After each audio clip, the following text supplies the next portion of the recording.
Welcome, everybody, to Funeral Nation episode 105. I'm Ryan Thogmartin. That is Jeff, the Funeral Commander Harbison. What do we have today, Commander?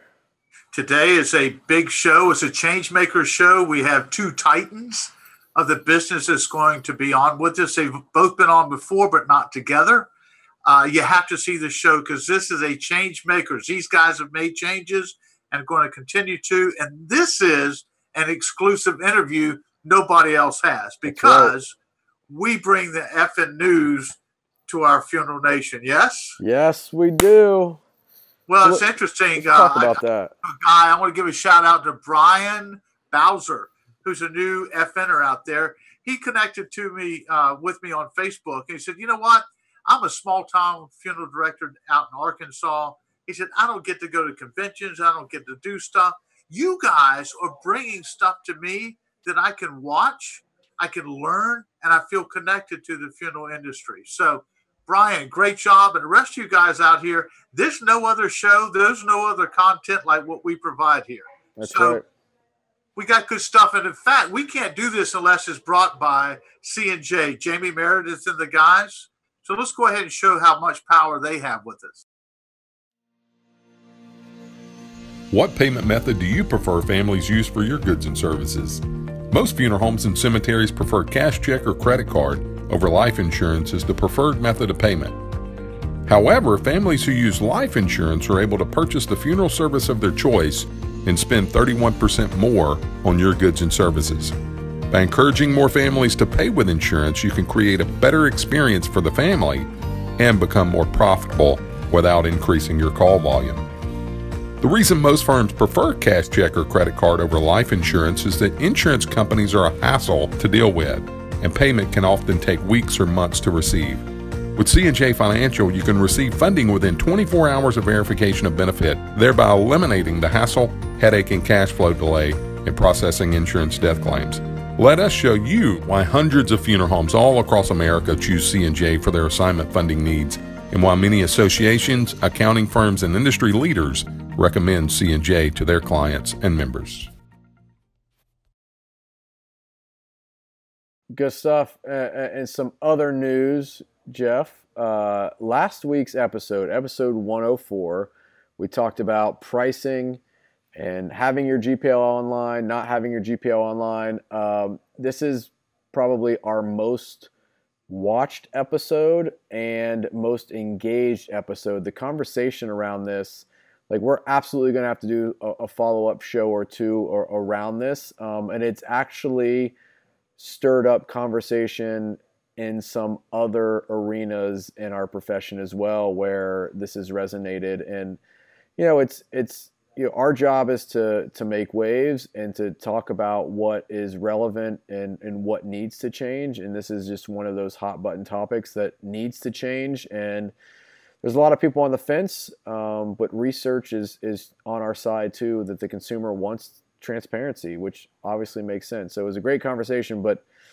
if you have not connected with us on Facebook or LinkedIn, you need to go find some of that conversation and weigh in, provide your 2 cents, especially if you don't agree. Like, let's have a debate. That makes good conversation. Yeah, and you know, again, as I shared on the show, I agree in some respects and don't in others. I mean, doctors' offices are not required to post their prices, etc. So, but on the other hand, transparency means everything. Just think of yourself as a consumer. If you were shopping for a funeral, what would you look for? If you're not going to put your prices online, have some great content and a wonderful website to show your value, right? Not it comes out of, well, you know, cornfield, because their websites are not good. But hey, I got some other big news. Yeah, are you ready for this one? We are going to have Live Oak as one of our sponsors. How about that? Yes, exciting. Live Oak Bank. Yeah, Live Oak Bank is going to be awesome. We'll get to hear from Tim Bridgers. You know, he's become a really influential industry voice and profession. We'll see them at some live places like ICCFA and some other cameo spots along the way where you and I are going to show up. Yes, but sir. They have a promo, don't they, for us? They sure do. Let's roll it. Live Oak Bank provides finance expertise that inspires funeral home and cemetery owners to grow their business and preserve their legacy. Their funeral home and cemetery lending team understands the profession from top to bottom. They know what business owners like you need to succeed, so they specialize in providing custom financial solutions accompanied by personal service. They're focused on helping you achieve your goals, no matter the challenges. All right, so super psyched to have Live Oak Bank on, but okay, now it's the interview that we have teased. This is a big exclusive, so why don't you do the introduction? Who do we have today in our interview segment? Yeah, I am pleased that we were able to interview Steve Schaefer, who's been appointed president and CEO of Homesteaders. And we also have Steve Lang, who is moving out and moving on at some point. And let's roll the interview because we'll find out more. Welcome back, Steve Lang and Steve Schaefer. You guys are returning guests on the show. This is sort of a mega power show where we've got both you guys on here at the same time. If you will, take a moment and reintroduce yourselves to the Funeral Nation and share a little bit about your background and your history here with the funeral business. I'll start. Steve Lang. I'm currently the chairman and CEO of Homesteaders Life Company. I've been with Homesteaders since 2008, so for about 9 years now. Preceding that, I was with Forethought for about 21 years. I spent time as we started the company, performed a lot of different job duties at Forethought, and ending up as CEO, and was CEO from 2001 until roughly 2006, and 18 months after the company was sold, and I left. So that's the short version. And Jeff, yeah, I've been in the business now just over 25 years. Started in public accounting, but quickly moved over into the funeral business and have worked with national operators or consolidators, as some might call it, for about 22 years, and then joined Homesteaders just a couple of years ago. And in a couple of weeks, we'll step in as president and CEO, thanks to the invitation from Steve Lang. Excellent. Well, we appreciate you taking the invitation for us to allow us to interview you guys, because you're certainly what we consider two titans of the business. I think Ryan's going to start off with a few questions, and I'll follow up behind. This question is for Mr. Steve Lang. You've been in the business for 31 years now. From your perspective, what are the top positive changes for our profession? You know, when I got into the business, it was the way that funeral homes served customers was very, very traditional. And, you know, at that time, back in 1987, the cremation rate was probably 20% or less nationwide. And over time, we've seen that kind of drip increase in the cremation rate, 1% a year for many, many years, then 2% a year. And it's really not the cremation rate that I wanted to talk about, but it's how the industry's responded to it. We have a long way to go, and I think everybody would agree that it's not uniform throughout the country, but I do think funeral homes have done a great job of shifting their focus from goods to services. Not only in the economics of how they run their funeral home, but what they promote as their value offer. I think we've seen the concept of a celebration of life being maybe, I think I'd call it mainstream. I hear people talking about it. They do usually say, I'm going to a funeral, but sometimes they actually will begin to say, I'm going to a celebration of life. So I think that's been a very positive response from the industry to the shift to cremation. So they've moved away from products. That's not necessarily a great thing for all the suppliers in our industry, but it is something that the funeral home owners have done well. So that's one. The other one I would cite, and this is just thinking back over the years of attending 31 NFDAs, that as I've looked back, I've walk around the exhibit hall last year in Boston.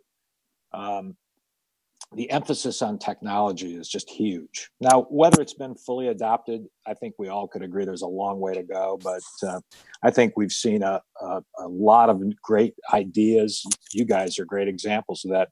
Enter this business and begin to really establish beachheads throughout the industry. So that's the other positive I would cite. Interesting. 31 years, technology was just something that was sort of dreamed of. And I suppose as someone who's been around our industry for even more time finds it fascinating of what we're doing and how we're doing it now. Yeah. So Steve Schaefer, as incoming leader of Homesteaders, what challenges do you see that we have in the profession in the not too distant future that you'll be facing? Well, I think sort of alluding to some of the things that Steve said, I think just continuing to enhance our ability to meet consumers where they are, where they want to be met, and offer them services that are relevant to them. What we do is profound and very valuable work, and it's important for us to be able to articulate that and make sure that we communicate that through to the consumer in every way possible. So I think that's really important.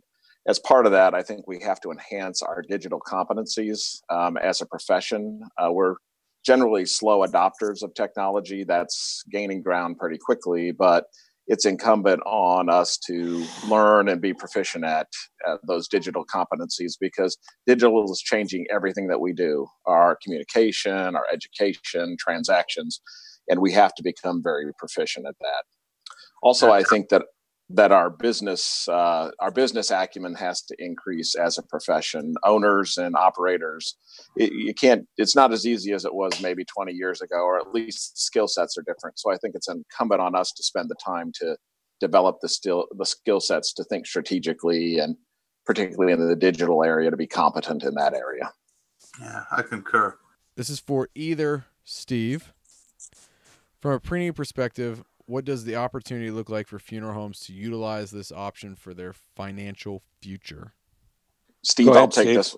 Yeah, I'll take this one if you want. As an owner and an operator, I always felt that pre-need is the best marketing tool you have as an owner. It is the best way to secure your market share, and we know that market share and volume is really critical in this largely fixed cost business. So pre-need is a key tool for us to reach the consumer and engage with the consumer, help them to educate them about the value that we do. And not only that, get them signed up and locked into our funeral home. So we think it's a great tool and will continue to be so well into the future. We also think that with the demographic shift that's coming and the growth in the boomers coming into the right age range, that it's a huge opportunity for us to reach them with the right message at the right time and get them locked into and understand the value of funeral service going forward. Agreed. And I think that's a pretty good point there. Steve Lang, you're a wise owl, and you've had many years of experience. And what I'd like for you to share your thoughts on is to young professionals coming into our business, or any professional for that matter, where should they spend their time enhancing their skills that would be valuable to what we do? Well, I would focus on, I'd offer one answer to that, and the short answer is education. Mm-hmm. It is really important that young professionals coming to this business have a much broader educational background than I think we have seen in the past.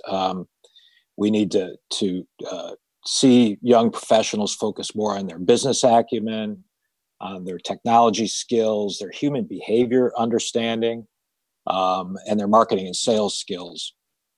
If that requires, a bachelor's degree, or if it doesn't, it's really irrelevant. It's the focus on those areas of expertise, as opposed to simply the biology, the body handling, the technical side of the business. If we continue to see that kind of educational focus, that's all this industry will be left with. Because there's a lot of people out there that would love to take on those elements of the funeral process that aren't the technical side, the sales and the marketing and the human behavior pieces, and we will become disintermediated in a big hurry. And all that will be left will be that little sliver of the technical piece left for funeral directors to to handle. I'll mention as well that that was a focus of my during the time I was on the Funeral Service Foundation. That was a focus for me, was to try to promote education. It's really where I met Steve, as he was the treasurer of Funeral Service Foundation, and then actually chaired it for a time. And he and I worked on the foundation together, and that's where I met him, saw his skills, his ability to navigate some pretty tricky waters on the foundation board, because that was made up of suppliers, it was made up of funeral directors, and a lot of very influential people on that board. And we did a lot to try to put the focus on education. In fact, we put our money where our mouth was in Boston. Steve, I can't remember the precise figure, but we provided a scholarship fund through Funeral Service Foundation.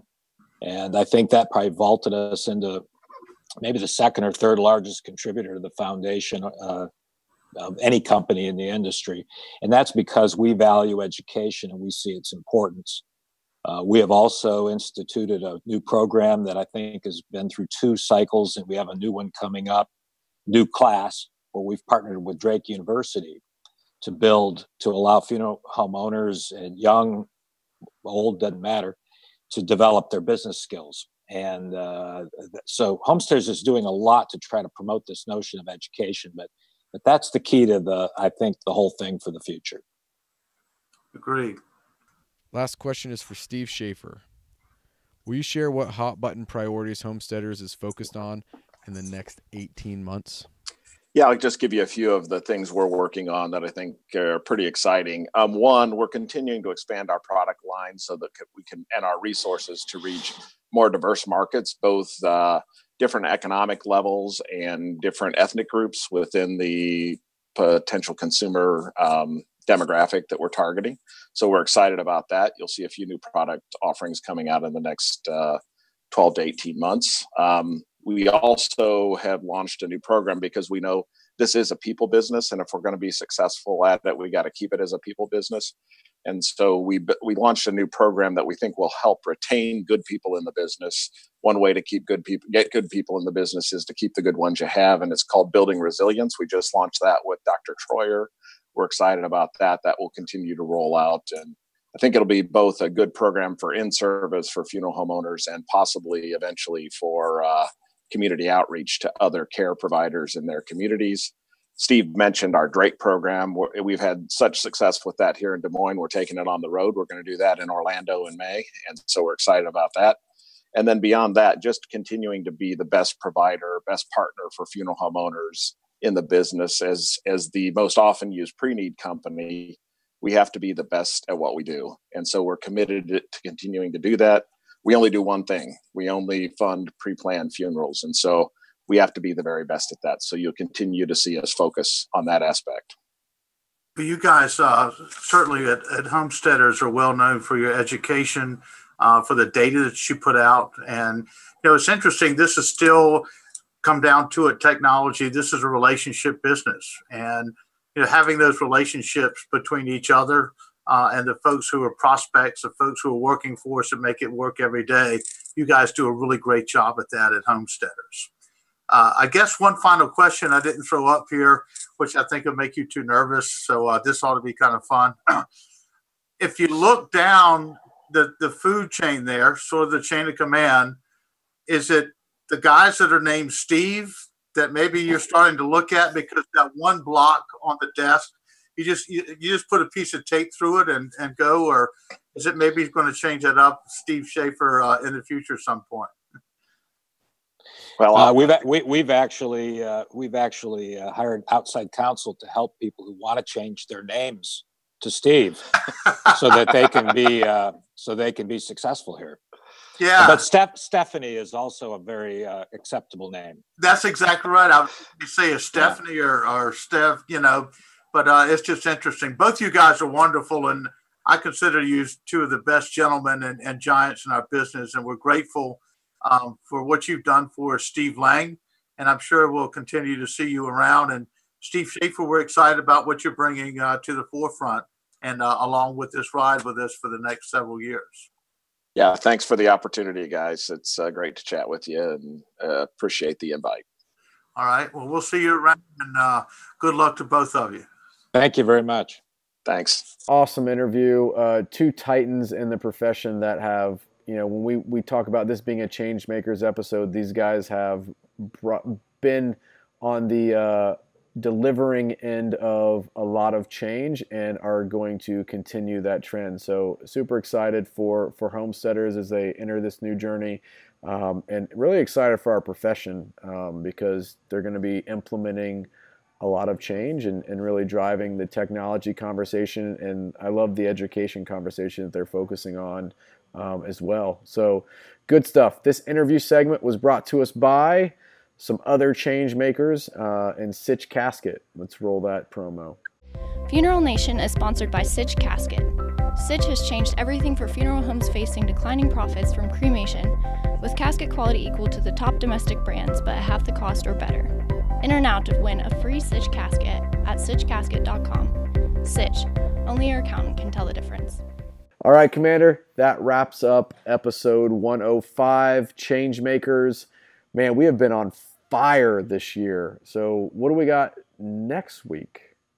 Next week it's going to be interesting. I'm going to go back to the millennial group and interview a young lady who's making some serious waves on the embalming and just a different look at what we're doing and how we're doing it. So Cool. Stay tuned. You won't be disappointed.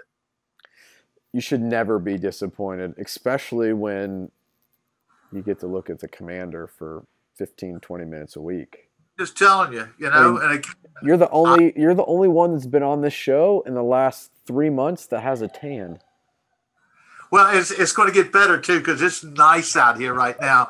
But I've invited you. It's time to come on, play some golf. It is, but I'm afraid to come play golf because, man, your handicap is just, if I got to play 96 holes of golf a week, my handicap would probably drop as low as yours as well. Yeah, that's making me handicapped at this point. Hey, by the way, I'll give a shout out to my guys at Don Cigar where I go.